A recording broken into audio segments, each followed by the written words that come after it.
اب مکے میں جو ہاشم کے رشتہ دار تھے ان تک ہاشم کے انتقال کی خبر تو پہنچ گئی، لیکن نکاح اور بچے کی خبر نہ پہنچ سکی۔ جو ہاشم کے پاس اپنے منصب تھے سقایا اور افادہ کے، یہ ان کے بھائی مطلب کو مل گئے۔ اسی میں 10-12 سال گزر گئے۔ اتنے عرصے کے بعد مطلب کو پتا چلا کہ مدینے میں ان کے بھائی کی بیوہ اور اس کا بچہ موجود ہے، یعنی کہ بھاوج اور بھتیجا مدینے میں موجود ہے۔ جو پہلے ہم نے ڈسکس کیا تھا کہ ان کے اندر خاندان سے محبت ٹھکی ہوئی تھی، انگرین تھی ان کے اندر، تو یہ ہو نہیں سکتا تھا کہ کسی کو یہ پتا چل جائے کہ میرے خاندان کا کوئی فرد موجود ہے اور وہ اس سے ملاقات کرنا نہ چاہے۔ مطلب مدینے کی طرف تشریف لے گئے اور وہاں جا کر انہوں نے اپنے بھتیجے سے اور اپنی بھاوج سے ملاقات کی، اور پھر بھاوج کی اجازت لے کر اپنے بھتیجے کو مکے لے آئے، مکے کی طرف روانہ ہوئے۔ ایک اونٹ تھا، ایک سواری تھی، آگے یہ مطلب بیٹھے ہوئے تھے اور پیچھے انہوں نے اپنے بھتیجے شیبہ کو بٹھا لیا۔ جب مکے میں داخل ہوئے تو وہاں لوگوں نے کہا کہ اوہو مطلب تو غلام لے آئے اپنے لیے، یہ عبد المطلب ہے۔ بعد میں پتا چلا کہ نہیں، یہ غلام تو نہیں ہے لیکن بھتیجا ہے، شیبہ نام ہے۔ عبد المطلب اتنا مشہور ہوا کہ لوگ شیبہ نام بھول گئے، شیبہ کے بجائے اس لڑکے کا نام عبد المطلب پڑ گیا، اور یہی نبی اکرم صلی اللہ علیہ وسلم کے دادا تھے۔ جب مطلب کا انتقال ہوا تو سارے اختیارات عبد المطلب کے پاس آ گئے۔ عبد المطلب خود انتہائی غیر معمولی شخص تھے، ان کی شخصیت کے اندر ایک بڑا روب تھا، بہت وجیح، بہت اچھی شکل کے انسان، شخصیت بھی بہت خوبصورت، اور وہ تمام جو اعلیٰ اخلاقی اوصاف، اعلیٰ اخلاقی اقدار ہو سکتی ہیں، وہ تمام کی تمام ان کے اندر موجود تھی۔ مکے والے اعلیٰ اخلاق کی قدر بہت کیا کرتے تھے، لہذا اپنی قوم میں اپنی صفات کی وجہ سے انہوں نے بہت عزت اور شرف حاصل کیا، قوم نے بھی ان سے بہت محبت کی اور ان کی بہت قدر کی۔ زمانہ اپنی چال چلتا رہا۔ ایک دن عبد المطلب نے خواب میں دیکھا کہ ان کو زمزم کا کنواں کھودنے کا حکم دیا جا رہا ہے۔ یاد ہے آپ لوگوں کو زمزم کا کنواں؟ وہ تو فل کر دیا گیا تھا، تو آپ تصور کر سکتے ہیں کہ مکے والوں کو کس دقت کا سامنا کرنا پڑ رہا ہوگا، نہ صرف مکے والوں کو بلکہ حاجیوں کو، خود اپنا پانی لے کر آتے ہوں گے، واللہ عالم کیا کرتے ہوں گے۔ تو اس طرح جو انہوں نے خواب دیکھا کہ وہ زمزم کا کنواں کھود رہے ہیں، یعنی کہ ان کی تاریخ میں یہ تو تھا کہ کنواں ہوتا تھا یہاں پر زمزم کے نام کا، اور اب نہیں ہے۔ تو بہت اہم ایک خواب تھا ان کا۔ نہ صرف یہ انہوں نے دیکھا کہ ان کو حکم دیا جا رہا ہے کہ تم کنواں کھودو، بلکہ ان کو جگہ بھی بتائی گئی کہ یہاں پر کنواں کھودو۔ انہوں نے وہاں اپنی کھدائی کا کام شروع کیا۔ جب یہ کام چلتا رہا تو قریش کے باقی لوگ بھی آ گئے اور انہوں نے مطالبہ کیا کہ ہم کو بھی اس کام میں شریک کرو، خیر اور برکت ہر ایک چاہتا ہے ہمارے حصے میں آئے۔ عبد المطلب کا اپنا کہنا یہ تھا کہ میں اس کام کے لیے مخصوص ہوں، کوئی اور اس میں شامل نہیں ہو سکتا۔ ایک ان کو ریلیجس اس کے اندر اوورچرز تو تھے نا، ظاہر ہے۔ تو انہوں نے کہا کہ میں نے جو خواب دیکھا تھا اس میں تو میں نے یہی دیکھا تھا کہ میں اکیلا یہ کنواں کھود رہا ہوں، ایک طرح کا ڈیوائن انسپریشن انہوں نے اس کو سمجھا، اور انہوں نے باقی لوگوں کو شریک کرنے سے انکار کر دیا۔ ہوتے ہوتے جھگڑا اتنا بڑھا کہ یوں لگنے لگ گیا کہ جنگ کی نوبت آ جائے گی۔ قریش کا قبیلہ سارے کا سارا ایک طرف اور عبد المطلب اکیلے تنہا ایک طرف۔ اس موقع پر انہوں نے اپنے رب سے نظر مانی کہ اللہ اگر تو مجھ کو 10 بیٹے دے گا تو میں ایک بیٹا تیرے نام پر قربان کروں گا۔ اس زمانے کے لوگ آج کی طرح اولاد سے گھبرایا نہیں کرتے تھے، وجہ یہ ہے کہ کوئی ان کے ہاں سوشل سیکیورٹی کا سسٹم نہیں تھا، کوئی ان کے ہاں پولیس ڈپارٹمنٹس نہیں تھے، تو اولاد ہی ان کی سوشل سیکیورٹی ہوتی تھی اور اولاد ہی ان کی محافظ ہوا کرتی تھی، اور ان کے ہاں جو اچھے اخلاق اور کچھ خوبیاں موجود تھیں اس میں والدین کی اطاعت، عزت، فرما برداری بہت بڑی بات ہوا کرتی تھی۔ مشرکین میں بھی والدین کی عزت انگرین تھی، ان کی رچی بسی تھی ان کی اپنی فطرت کے اندر۔ خیر جھگڑا رفع دفع ہو گیا، اللہ نے ان کی دعا قبول کری اور ان کے 10 بیٹے ہوئے، 10 بیٹے اور 6 بیٹیاں۔ بیٹے بڑے ہوئے تو انہوں نے اپنے بیٹوں کو اپنی نظر سے آگاہ کیا، سارے بیٹوں نے بات مان لی. سب تیار ہو گئے کہ آپ کا اختیار ہے, ہم میں سے جس کو چاہیں آپ قربان کر دیجئے. اس لیے کہ اب یہ ہم ڈسکس کر رہے تھے کہ ایک تو والدین کی فرما برداری نمبر 1, نمبر 2 ان کے ہاں وعدہ وفا کرنا ان کی روایات کا حصہ تھا. یہ نہیں ہو سکتا تھا کہ وہ کسی بات کا وعدہ کر لیں یا وہ کوئی نظر مان لیں اور پھر اس نظر کو پورا کرنے کا نہ سوچیں. لہذا عبد المطلب نے قسمت کے تیروں پر 10 بیٹوں کے نام لکھے. ڈیوائننگ ایروز ہوا کرتے تھے ان کے ہاں. ہر تیر پر انہوں نے ایک ایک بیٹے کا نام لکھا. اور حبل, یاد ہے آپ کو یہ حبل بت خانہ کعبہ میں لا کے رکھا گیا تھا, حبل کے مجاور کے حوالے کر دیے. مجاور کہتے ہیں وہ لوگ کہ جو بتوں کی خدمت کرتے ہیں یا نذرانے وغیرہ وصول کرتے ہیں, یا مجاور جن کے ذریعے سے ہو کر بت تک پہنچا جاتا ہے. تو حبل کے مجاور کے حوالے کر دیے. جب قرعہ نکلا, لاٹری نکلی, تو اس میں نام عبداللہ کا نکلا. عبد المطلب کی اولاد میں سب سے زیادہ خوبصورت, سب سے زیادہ پاک دامن, پاک دامنی کا آپ سوچیں وہ معاشرہ آپ کے ذہن میں ہے کیا حال تھا وہاں پر اخلاقی گراوٹ کا. اس لحاظ سے عورت اور مرد کے معاملات کو ہم ڈسکس کر چکے. اس میں پاک دامن رہنا تو یہ بہت بڑی ایک صفت تھی عبداللہ کی. اور انہی صفات کے ساتھ فرما برداری اور دوسری خوبیاں کچھ ایسی تھیں ان کے اندر کہ والدین کے سب سے چہیتے بیٹے تھے. لیکن نام نکل آیا تھا, تب ان کے والد نے عبداللہ کا ہاتھ پکڑا, دوسرے ہاتھ میں چھری لی اور خانہ کعبہ کی طرف چلے ان کو ذبح کرنے کے لیے. لیکن عبداللہ کی ماں بہت ایک طاقتور قبیلے سے تعلق رکھتی تھی, بنو مخزوم کے قبیلے سے. عبداللہ کی ماں, ان کا نام فاطمہ آتا ہے, وہ اور ان کے باقی بھائی بھی جو سگے بھائی تھے عبداللہ کے, ابو طالب اور زبیر, یہ تینوں ایک ہی ماں سے تھے. عبداللہ, ابو طالب اور زبیر, یہ تینوں کی ماں کامن تھی. تو ان کا ظاہر ہے ان کے ہاں تو یہی رواج تھا نا کہ جس کے ہاں جس بیوی سے بیٹے زیادہ ہوں اس بیوی کی پوزیشن خود بخود سٹرونگ ہو جاتی تھی. تو وہ پہنچ گئیں اور اسی طرح ان کا ننیال بھی آ گیا. عبداللہ کا ننیال بیچ میں آ گیا کہ ہم آپ کو یہ کام نہیں کرنے دیں گے. باقی بھائی بھی آ گئے, انہوں نے کہا کہ ہم اس طرح آپ کو عبداللہ کو قربان نہیں کرنے دیں گے. اب کیا جائے؟ کسی نے مشورہ دیا کہ عرافہ کے پاس جاؤ. عرافہ ہم کیا کہیں اس کو انگلش میں, اوریکل جیسے ہوتے تھے, کہ کہا کسی اوریکل کے پاس جاؤ. تو مدینے کے قریب اسی طرح ایک عرافہ رہا کرتی تھی. اس نے کہا کہ عبداللہ اور 10 اونٹوں کے درمیان تم قرعہ ڈالو. اگر عبداللہ کا نام نکلے, یعنی کہ تم نے قرعہ ڈالا, اب قرعہ اٹھایا تو بجائے سے کہ وہ نکلے کہ 10 اونٹ قربان کرو پھر عبداللہ کا نام نکل آئے, اور یہی ہوا. جب وہ قرعہ ڈالتے پھر عبداللہ کا نام نکلتا. تو عرافہ نے کہا کہ تم 10 اونٹ اور بڑھا دو. پھر 10 اونٹ اور بڑھا دیے. پھر جب لوٹ نکالا تو پھر عبداللہ کا نام نکلا. پھر 10 اونٹ بڑھائے. ہوتے ہوتے 100 اونٹوں پر بات چلی گئی. جب 100 اونٹ کر دیے گئے, پھر جب لاٹس نکالے گئے, اس میں اب اونٹوں کا نام آیا کہ اب 100 اونٹ قربان کر دیے جائیں. اسی وقت سے خوب وہاں کی رقم عربوں کے ہاں 10 اونٹوں سے بڑھا کر 100 اونٹ کر دی گئی تھی. اور اسی پر نبی اکرم صلی اللہ علیہ وسلم نے فرمایا کہ میں 2 ذبیح کی اولاد ہوں, ایک تو اسماعیل علیہ السلام اور ایک عبداللہ. ان کو بھی ذبح کا ارادہ تو کر ہی لیا تھا. عبداللہ کی عمر 25 سال ہوئی تب ان کے والد نے ان کی شادی کا سوچا اور ان کے نکاح کے لیے آمنہ کا انتخاب کیا. یہ بھی عبد مناف ہی کے خاندان سے تھی, قریش کا اعلیٰ ترین خاندان تھا. بی بی آمنہ کی جو شادی ہوئی حضرت عبداللہ سے, اور ان کی چچازاد بہن حالہ نام آتا ہے, چچازاد بہن سے عبد المطلب کی شادی ہوئی. یہ اس زمانے کا رواج تھا, اسی لیے شروع ہی میں آپ لوگوں سے کہہ دیا تھا کہ آج کے حالات میں بیٹھ کے اس زمانے کے لوگوں کو جج مت کیجیے.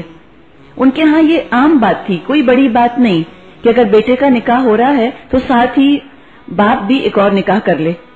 کم از کم اس طرح عورتیں پروٹیکشن میں آ جاتی تھیں. آپ جانتے ہیں ریگستان کا ماحول تھا, کوئی بہت ایفلوئنٹ لوگ نہیں تھے, تو یہ تو ان کے ہاں ایک عام قاعدہ تھا. تو جہاں عبد المطلب نے اپنے بیٹے کی شادی کی, وہاں انہوں نے اپنے نکاح کا بھی پیغام دیا اور بی بی آمنہ کی چچازاد بہن حالہ سے خود نکاح کر لیا. اسی نکاح کے نتیجے میں حضرت حمزہ رضی اللہ تعالی عنہ کی پیدائش ہوئی. تب 2 رشتے آپ کو سمجھ میں آ گئے, ایک تو چچا بھی ہیں اور ساتھ ہی ساتھ خالازاد بھائی بھی ہیں. آگے بھی ہم دیکھیں گے اور رشتے ڈیولپ ہوں گے ان کے. ایک واقعہ جو کہ رحیق المختوم میں تو نہیں ہے لیکن مارٹن لنگز نے لکھا ہے محمد میں. وہ یہ کہتا ہے کہ جب اس طرح سے یہ لوگ جا رہے تھے نکاح کے لیے، عبد المطلب اور عبداللہ دونوں بہت خوش شکل وجیح انسان، عبداللہ کے بارے میں تو ابھی ہم نے ڈسکس ہی کیا، تو لوگ اپنے گھروں سے نکل کر ان کو دیکھنے کے لیے کھڑے ہو گئے تھے. اسی میں خاتون کا نام آتا ہے قتیلہ. یہ قتیلہ ورقہ بن نوفل کی بہن تھی. ورقہ بن نوفل کا ذکر آگے ہم دیکھیں گے. ورقہ بن نوفل بہت بڑے عالم تھے اپنے زمانے کے. تو جب عبداللہ وہاں سے گزرے تو قتیلہ نے ان کو دیکھا اور وہیں ان کو آفر کیا کہ آپ مجھ سے اسی وقت نکاح کر لیجئے. تو انہوں نے کہا کہ یہ ہو نہیں سکتا، میرے والد نے میری بات طے کر دی ہے، اب میں اپنی مرضی کا اس میں دخل نہیں دے سکتا اپنی مرضی سے. عبداللہ گئے، ان کی رخصتی ہوئی، سارا معاملہ ان کا اپنی بیوی کے ساتھ ہو گیا. جب واپس آ رہے تھے تو پھر قتیلہ کھڑی تھی. تو عبداللہ نے پوچھا، رک گئے ان کے پاس اور کہا کہ قتیلہ اب تم مجھ کو وہ آفر نہیں دے رہی جو تم نے پہلے دیا تھا.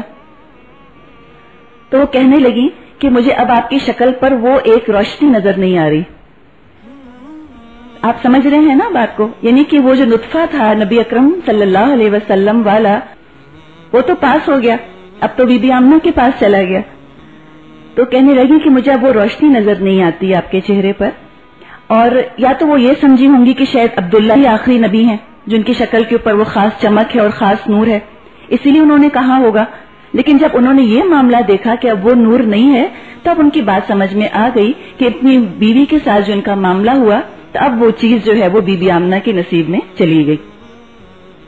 بہرحال شادی کے کچھ عرصے بعد عبداللہ تجارت کی غرض سے مدینے کی طرف گئے اور وہاں پر ان کا انتقال ہو گیا. بی بی آمنہ حمل سے تھی. عبداللہ نے وراثت میں 5 اونٹ، 1 بکریوں کا ریوڑ اور 1 حبشی لونڈی وراثت میں چھوڑی.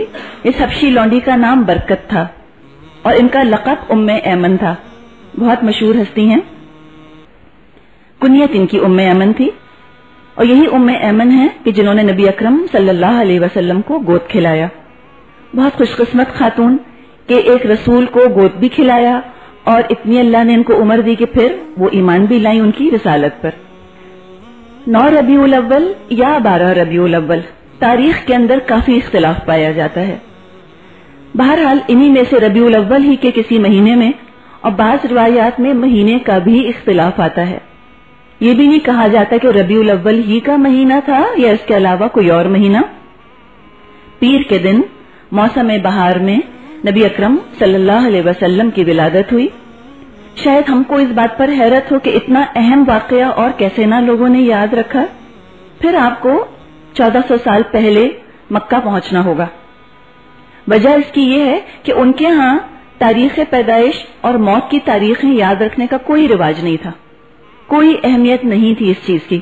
تو جب اہمیت نہیں تھی تو کیوں یاد رکھتے؟ آج تک بھی عرب کے بہت سے علاقوں کے اندر ان چیزوں کی اہمیت نہیں ہے، لیکن چونکہ اب پیپر ورک وغیرہ کے لیے یہ ڈیٹس چاہیے ہوتی ہیں تو اب اہتمام کرتے ہوں گے اس چیز کا. بہرحال اس زمانے میں کوئی امپورٹنس نہیں تھی کہ کوئی کب پیدا ہوا. آپ پیدا ہوئے.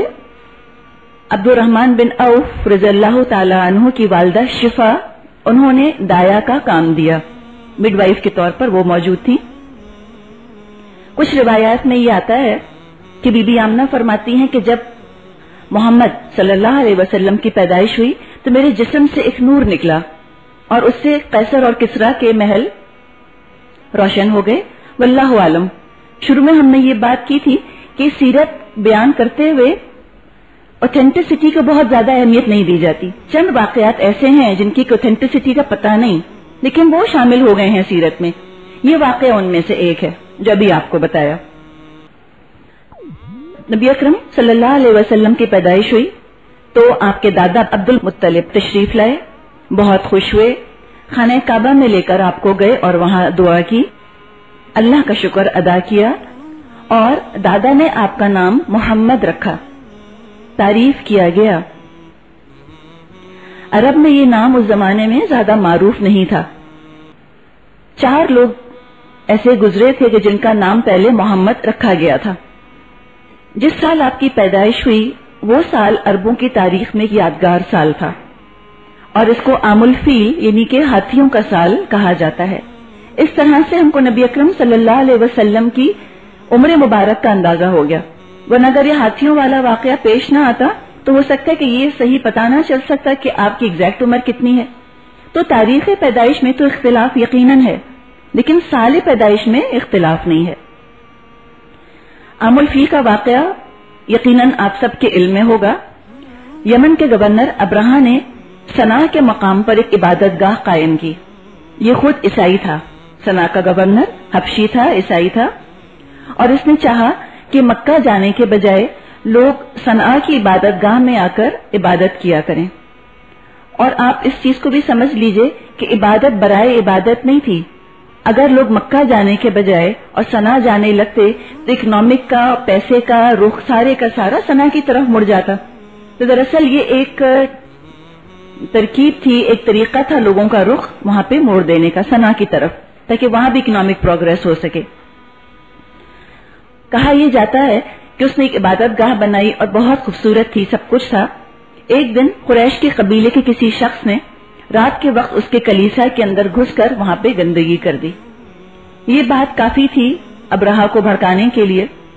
اس نے 60,000 کا لشکر لیا، جس میں 9 یا 13 ہاتھی بھی تھے، اور وہ چاہتا تھا کہ خانہ کعبہ کو گرا دے۔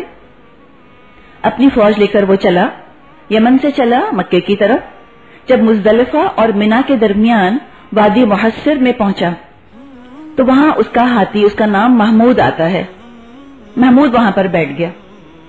کسی اور طرف جب اس کا رخ کرتے چل پڑتا، جب مکے کی طرف ہاتھی کا رخ کیا جاتا بیٹھ جاتا۔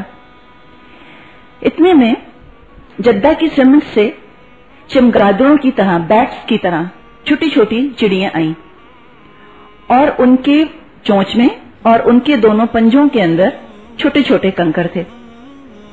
یہ کنکر آ کر انہوں نے ابرہا کی فوج پر برسانا شروع کر دیے۔ جس کو یہ کنکری لگتی اس کے آرگنز کٹنا شروع ہو جاتے، اس کے اعضاء کٹنے لگتے تھے وہاں سے۔ ابرہا کی بھی موت اسی طرح سے ہوئی، اور لشکر بھی اس طرح تہس نہس اس کا ہو گیا، جس کو کہ اللہ تعالیٰ فرماتا ہے عاصفن معقول، ایسے ہو گئے جیسے کہ کھایا ہوا بھوسا۔ اس طرح خود اللہ نے اپنے گھر کی حفاظت کی، اور اس واقعے کے بعد تقریباً 50 سے 55 دن گزرے ہوں گے جبکہ نبی اکرم صلی اللہ علیہ وسلم کی پیدائش ہوئی۔ ابو لہب نبی اکرم صلی اللہ علیہ وسلم کا چچا تھا، عبداللہ کا بھائی، لیکن ایک ماں سے نہیں۔ ایک ماں سے بتایا تھا نا کہ ابو طالب تھے، زبیر تھے، عبداللہ تھے۔ دوسری ماں سے ابو لہب، لیکن باپ تو کامن ہے نا، تو ان کے ہاں تو باپ کی بہت اہمیت تھی ظاہر ہے، اور سگے ستیلے کا فرق اس طرح سے نہیں تھا جیسے کہ آج ہم تصور کرتے ہیں اس کو۔ ابو لہب عبداللہ سے بھی بہت محبت کیا کرتا تھا۔ جب اس کو پتا چلا کہ اس کے مرحوم بھائی کے ہاں بیٹا پیدا ہوا، بہت خوش ہوا، اور جس لونڈی نے آ کر حضور کی پیدائش کی خبر ابو لہب کو دی تو اس نے خوشی میں اس لونڈی کو آزاد کر دیا۔ اتنی محبت کرتا تھا، اتنا چاہا کرتا تھا نبی اکرم صلی اللہ علیہ وسلم کو۔ آپ کی والدہ نے آپ کو دودھ پلایا، اور اس کے بعد سب سے پہلے ابو لہب کی لونڈی صوبیہ نے نبی اکرم صلی اللہ علیہ وسلم کو دودھ پلایا۔ حضرت حمزہ حضور کے چچا تھے، خالہ زاد بھائی تھے، اور دودھ شریک بھائی بھی تھے۔ صوبیہ نے حضرت حمزہ کو بھی دودھ پلایا۔ اس کے بعد آگے جا کر ابو سلمہ کو بھی دودھ پلایا، تو ابو سلمہ بھی نبی اکرم صلی اللہ علیہ وسلم کے دودھ شریک بھائی تھے۔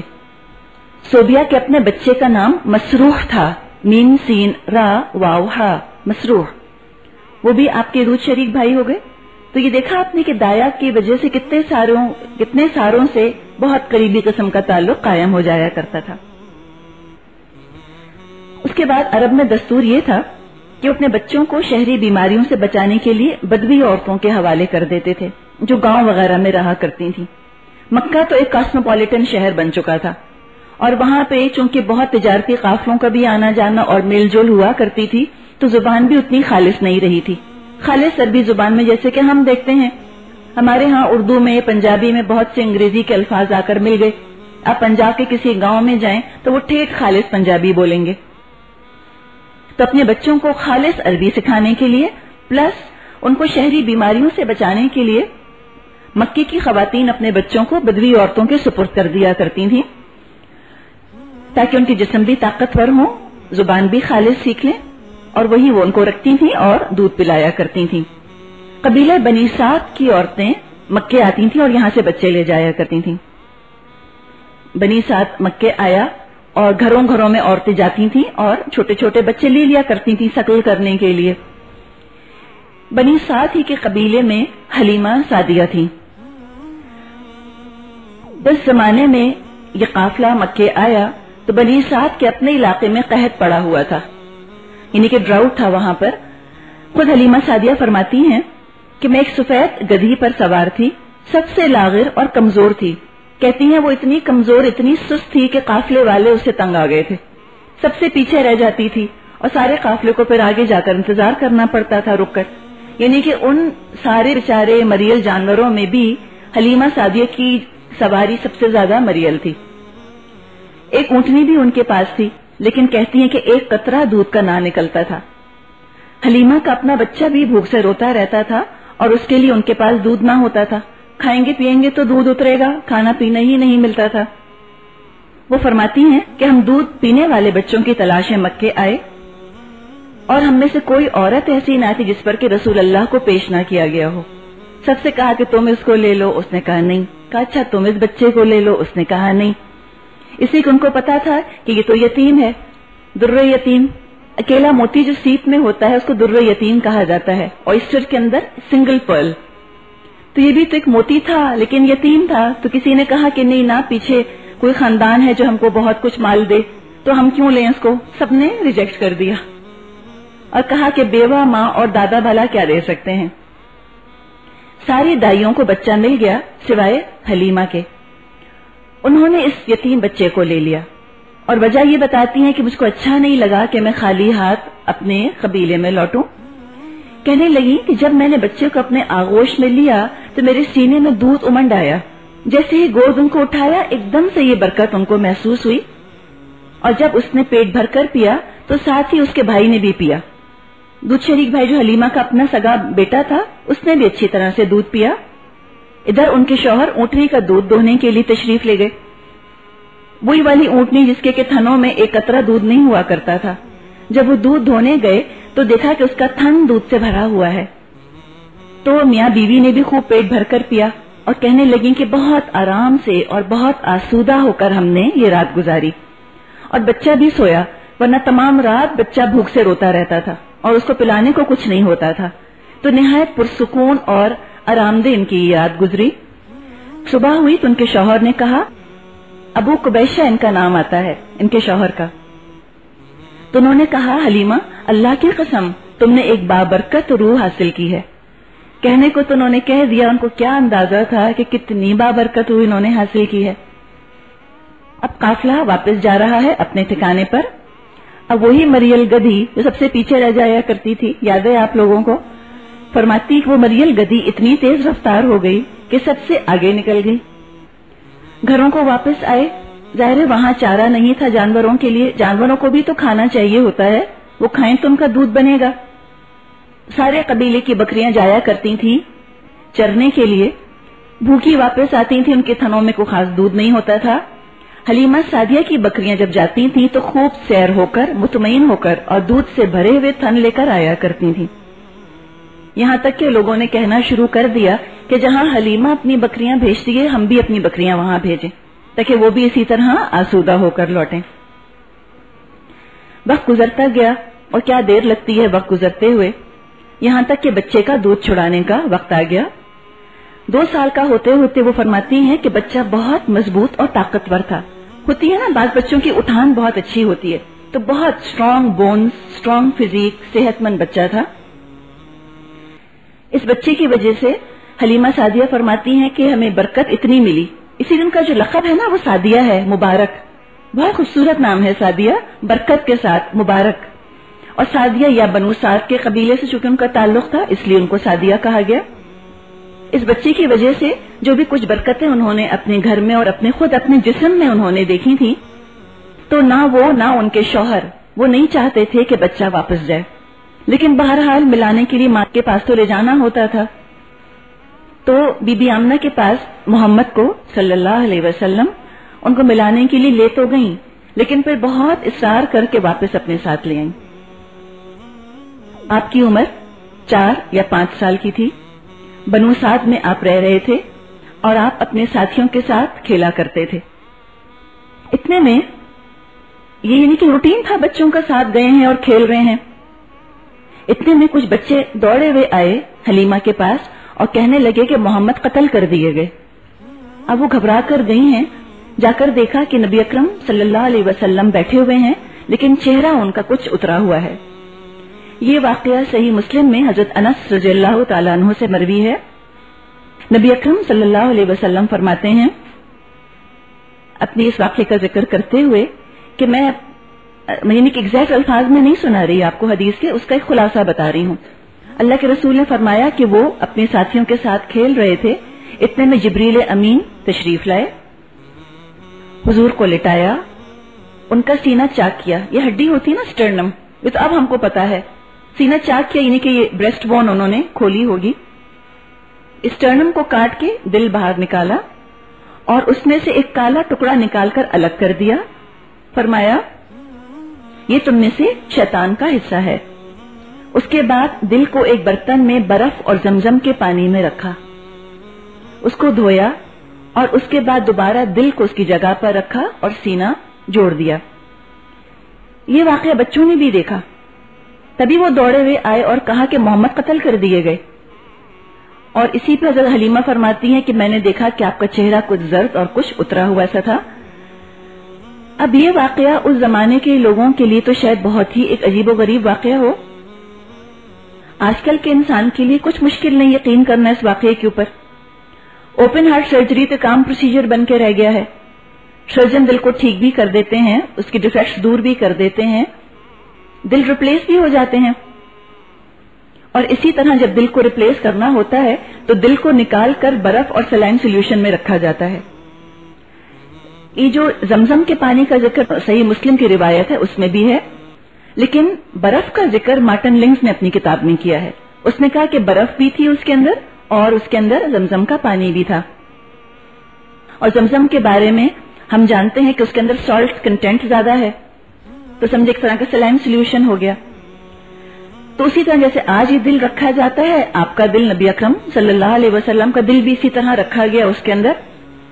اور جس طرح ڈاکٹرز کے ہاتھ اور ان کے آلات جو ہوتے ہیں، جو ان کے انسٹرومنٹس ہوتے ہیں، بالکل اسٹرائل ہوتے ہیں، تو بالکل اسی طرح سے فرشتے بالکل اسٹرائل ہوتے ہیں، پاک ہوتے ہیں.